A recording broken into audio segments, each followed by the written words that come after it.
मेहनत का फल।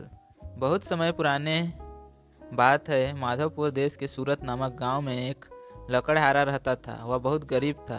वह जंगल से लकड़ियां लाता और शहर में बेचकर अपने परिवार का पेट पालता था। वह गरीब तो था, पर चारपाई पर आलसी की तरह लेटा रहता और उसका पत्नी खरी खोटी सुना रही होती है। आलसी भी कम नहीं था। जब तक घर में खाने पीने का सामान रहता था तो वह मेहनत से कतराता था। जब घर में आटा समाप्त हो जाता और उसकी पत्नी खरी खोटी सुनाने लगती, तभी कुल्हाड़ी उठाकर जंगल की राह पकड़ता था। माधवपुर का राजा अपनी प्रजा से बड़ा प्रेम करता था। उसकी प्रजा भी उसका बड़ा आदर करती थी। राजा प्राय अपनी प्रजा के सुख दुख की खोज खबर लेने के लिए अपने राज्य के भीतर एक शहर से दूसरे शहर में जाया करते थे। उसके साथ उसके मंत्री और सिपाही भी साथ चलते थे। एक बार वह एक शहर से दूसरे शहर को जा रहे थे तो रास्ते में उसे एक घने जंगल से होकर गुजरना पड़ा। घने जंगल में राजा रास्ता भूल गया। मंत्री और सिपाही काफ़ी पीछे छूट गए। राजा को काफ़ी प्यास लगी थी। तभी कुछ ही दूर में चले थे कि उन्हें एक ओर से खटखट की आवाज़ सुनाई पड़ी। लगा जैसे कोई लकड़ियां काट रहा हो। राजा ने उसी ओर अपना घोड़ा मोड़ दिया। देखा तो सचमुच में एक लकड़हारा लकड़ियां काट रहा था। वह लकड़ियां काटने में इतना तल्लीन था कि वह राजा को आते हुए न देख सका। राजा ने ज्यों ही अपना घोड़ा उसके पास रोका तो लकड़हारा चौंक उठा। उसने सामने देखा राजा को घोड़े पर सवार, तो उसने कुल्हाड़ी एक ओर रख दी और राजा के सामने नमस्कार करके हाथ जोड़कर खड़ा हो गया। राजा को जोर की प्यास लगी है, यह लकड़हारे को ज्यों ही पता चला, वह तेजी से पेड़ पर टंगे हुए अपने छोटे से घड़े को उतार लाया। राजा ने खूब पानी पिया। पानी काफ़ी ठंडा था। तब राजा पानी पी चुका था तो उसने लकड़हारा और उसके गांव का नाम पूछा। फिर राजा ने हीरे से जड़ी हुई एक अंगूठी लकड़हारे को इनाम के रूप में दे दी। अंगूठी पाकर लकड़हारा बड़ा प्रसन्न हुआ। जब राजा चले गए तो वह सोचने लगा कि वह इस अंगूठी को अच्छे दामों में शहर में बेच देगा। इसके बदले उसे अपार धन मिलेगा और वह अपनी पत्नी और अपने बच्चों के लिए नए नए कपड़े खरीद कर लाएगा। महीनों के लिए खाने पीने का सामान भी इंतजाम कर देगा। अब उसकी पत्नी उसे खरी खोटी भी नहीं सुना पाएगी और उसके जो मित्र उसकी गरीबी के कारण उसे दूर भागते थे, अब उसका अपमान नहीं करेंगे। यह सोचता सोचता वह घर की ओर चलने लगा। उसने सोचा कि पहले वह अंगूठी के बारे में अपनी पत्नी को बतलाएगा और फिर बेचने शहर जाएगा। उसकी कल्पना ऊंची उड़ान ले रही थी। उसने मुट्ठी में अंगूठी को दबा रखा था। अभी वह कुछ ही कदम आगे चला था कि अंगूठी में जड़े हीरे की चमक देखने के लिए वह पुनः आतुर हो उठा। उसने चारों ओर देखा तो कोई भी उसे देखने वाला नहीं था।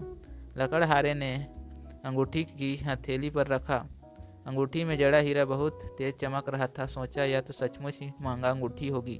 राजा की अंगूठी जो ठहरी। अभी लकड़हारा अंगूठी को देखकर मन ही मन खुश हो रहा था कि एक चील तेजी से आई और अपनी चोंच से लकड़हारे की हथेली पर रखा अंगूठी को झपट्टा मारकर ले गई। लकड़हारे के तो जैसे होश ही उड़ गए। क्षण भर के लिए तो वह कुछ सोच ना सका। उसने बहुत दूर तक चील का पीछा किया, लेकिन चील अंगूठी को चोंच में दबाए आंखों के सामने से ओझल हो गई। लकड़हारा थक हार कर अपने घर लौटा। उसके बीवी बच्चे उसका इंतजार कर रहे थे। घर में आटा तक नहीं था। लकड़हारा जब शहर से लकड़ियां बेचकर वापस आता था तभी भोजन का प्रबंध हो पाता था।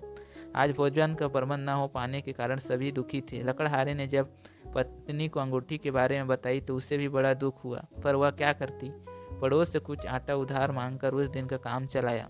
दूसरे दिन प्रातः लकड़हारा अपनी कुल्हाड़ी लेकर जंगल की ओर निकल पड़ा। दिन भर लकड़ियां चीर कर उसने एक बड़ा सा गट्ठर तैयार किया। वह उसे बांध ही रहा था कि जंगल में उसे दूर से टापों की आवाज़ सुनाई पड़ी। उसने देखा कि राजा की सवारी आ रही थी। वह लकड़ी एक ओर रख कर राजा के सामने हाथ जोड़कर खड़ा हो गया। राजा ने कहा, मैंने तुम्हें अंगूठी दी थी, उसको तुमने कहाँ किया? तुम उस अंगूठी को बेचकर आराम से जीवन जी सकते थे, फिर इतनी मेहनत क्यों कर रहे हो? लकड़हारे ने सारी कथा राजा को सुनाई। बताया कि किस प्रकार चील ने उसके हाथ से अंगूठी ले गई। यह कहते हुए लकड़हारे की आंखों से आंसू छलक गए। राजा ने उसे धीरज बंधाया और अपनी उंगली में एक नई अंगूठी निकालकर लकड़हारे को दे दी। साथ ही हिदायत दी कि इस महंगी अंगूठी को इसे संभाल कर रखना, मत खो देना। राजा ने आगे कहा कि इस अंगूठी को बेचना हो तो सस्ती कीमत पर मत बेच देना। इसको बेचकर तुम अपना जीवन भर का गुजारा कर सकते हो। लकड़हारे ने राजे को बहुत बहुत धन्यवाद दिया। राजा और उसके सिपाही जब वापस चले गए तो लकड़हारे ने अंगूठी को अपने अंगोछे में लपेटकर कुर्ते के नीचे छुपा लिया और बिना लकड़ियां उठाए ही वह अपनी गांव की ओर वापस चल दिया। अभी वह हीरे से जड़ी अंगूठी के ध्यान मगन में तेजी से गांव की ओर जा ही रहा था कि सामने से डाकू आते दिखलाई पड़ गए। डाकुओं को देखकर लकड़हारे की सीटी पीटी गुम हो गई। डाकुओं ने आते ही उसे घेर लिया। एक डाकू को उसके फटे कपड़े देखकर दया भी आई, लेकिन डाकुओं के सरदार ने कहा, यदि यह वास्तव में लकड़हारा है तो इसे जंगल से लकड़ियां लिए हुए आना चाहिए। लकड़हारा इससे कोई जवाब न दे सका। डाकुओं ने उसकी तलाशी ली तो बहुत कीमती अंगूठी उसके पास से मिली। कुर्ते के नीचे छुपी अंगूठी को देखकर डाकुओं को बड़ा आश्चर्य हुआ। डाकू उसे कोई धनी व्यक्ति समझ रहे थे। शेष धन कहाँ है, यह कहकर डाकुओं ने उसकी पुनः तलाशी ली। फिर उसे कुछ न मिलने पर उसकी पिटाई करने लगे। लकड़हारा ने उन्हें बहुत समझाने की कोशिश की, लेकिन डाकुओं को लकड़हारे की बात पर विश्वास नहीं हो रहा था। काफ़ी पिटाई करने के बाद जब डाकू उसे अंगूठी के अलावा उससे कुछ न प्राप्त कर सके तो उन्होंने लकड़हारे को छोड़ दिया। गिरते पड़के कहराता हुआ लकड़हारा किसी प्रकार घर पहुंचा। भूख से व्याकुल होकर उसके बच्चे और बीबियां इंतजार कर रहे थे। लकड़हारे का सारा शरीर दर्द और चोट से पीड़ा दे रहा था। इस हालत में लकड़हारे को देखकर पत्नी और बच्चे बहुत दुखी हुए। लकड़हारे ने पत्नी से सारी कथा कह सुनाई। दोनों ही अपने भाग्य को कोसने लगे। अंत में पत्नी ने फिर पड़ोस से आटा मांगकर भोजन तैयार किया और उसे समझाया कि जो धन तुमने मेहनत से नहीं कमाया है उसके जाने से दुख भी तुम्हें नहीं करना चाहिए। रात भर लकड़हारा दर्द के मारे ठीक से नहीं सो सका। वह अपनी गरीबी से तंग आ चुका था और पत्नी और बच्चों के पास अच्छे कपड़े नहीं थे। इसी कारण वह मायके नहीं जा पा रही थी। वह गांव वालों की दृष्टि में भी गिरती जा रही थी। उसने विचार करना शुरू किया कि राजा द्वारा दी गई पहली अंगूठी छीन ले गई, दूसरी डाकू छीन ले गए और साथ ही उसे मार खानी पड़ी। निश्चित ही उसके भाग्य में नहीं था। इससे लगता है कि बिना मेहनत का पैसा उसके भाग्य में है ही नहीं। वह पत्नी के ताने सुनते सुनते भी तंग आ गया था। गरीबी के कारण वह अपने मित्र से उसे कतराने लगे थे। इससे उसका पक्का विचार बन गया कि गरीबी दूर करने के लिए मेहनत के अलावा अब कोई दूसरा चारण है ही नहीं। अब वह मेहनत करके पैसा बचाएगा तभी उसका मान बढ़ेगा। दूसरे दिन से ही लकड़हारा मेहनत पर जुट गया। वह रोज सुबह उठकर जंगल जाता, लकड़ी काट कर लाता और उन्हें शहर में बेचकर पैसा इकट्ठे करता और पैसे से बचे हुए से बढ़ाईगिरी का काम सीख लिया और औजार लाया और सुबह शाम खिड़कियां दरवाजे बनाने लगा। शहर में लकड़हारा द्वारा बनाई गई खिड़कियां दरवाजों की अच्छी कीमत मिलने लगी। मांग बढ़ जाने पर उसने अपनी सहायता के लिए 3-4 कारीगर रख लिए। लकड़हारे की मेहनत देखकर सभी उससे प्रसन्न थे। जो मित्र उसकी गरीबी के कारण कतराने लगे थे पुनः अब उसके पास वापस आने लगे। परंतु अब लकड़हारे के पास बेकार बैठने की फुर्सत नहीं था। उसने देखा कि गांव के बहुत से लोग अभी भी बेकार बैठे रहते हैं तो उनके पास कोई काम नहीं है। तो लकड़हारा तो जैसे मेहनत का संदेश घर घर भिजवाने के लिए पक्का इरादा लेकर बैठा था। उसने पूरे गांव के नवयुवकों को संदेश भिजवाया कि जिन जिन लोगों के पास काम नहीं है वह उसके पास आए, वह उनको काम देने के लिए तैयार है। शुरू में कुछ लोगों ने इस बात को मजाक समझा, लेकिन अनेके उसके पास आए तो लकड़हारे ने उन्हें समझाया कि अपनी तरक्की करने के लिए कोई काम की कमी नहीं है। उसने बताया कि जंगल से जो बच्चे स्त्रियां बीड़ी बनाने वाले पत्ते तोड़ कर लाएंगे उनको शहर में बिकवाकर उसका अच्छा पैसा दिलवाने की जिम्मेदारी वह लेता है। देखते ही देखते कुछ माह के भीतर घर में बीड़ी बनाने का कारोबार भी शुरू हो गया। लकड़हारे की सलाह से कुछ लोग खपरे और ईंट बनाने के काम में जुट गए। स्त्रियां कपड़े सीने का काम करने लगी। कुछ लोग मुर्गी पालन का उद्योग शुरू कर दिया। मुर्गी के अंडे शहर आसानी से बिक जाते थे। कुछ किसानों ने सब्जी बड़ी मात्रा में लगानी शुरू कर दी। सबके काम काज को यह स्वयं देखता था, उनको सलाह देता था। इस सब का नतीजा यह हुआ कि गांव के लोग अब कामों में व्यस्त रहने लगे। उनके पास अच्छा आमदनी का साधन हो गया। 10 वर्षों में ही लकड़हारे की कड़ी मेहनत से गांव के लोगों की हालत बदल गई। एक दिन जब लकड़हारा जंगल में सूखे पेड़ काट रहा था तो उसने लकड़ियों के साथ चमकदार चीज देखी। उसने गौर से देखा तो वह आश्चर्यचकित रह गया। अरे यह तो वही अंगूठी है जो चील झपट्टा मारकर उससे ले गया था। लकड़हारे ने अंगूठी उठा ली और फिर लकड़ियों का गट्ठर बनाकर अपने गांव की ओर चल दिया।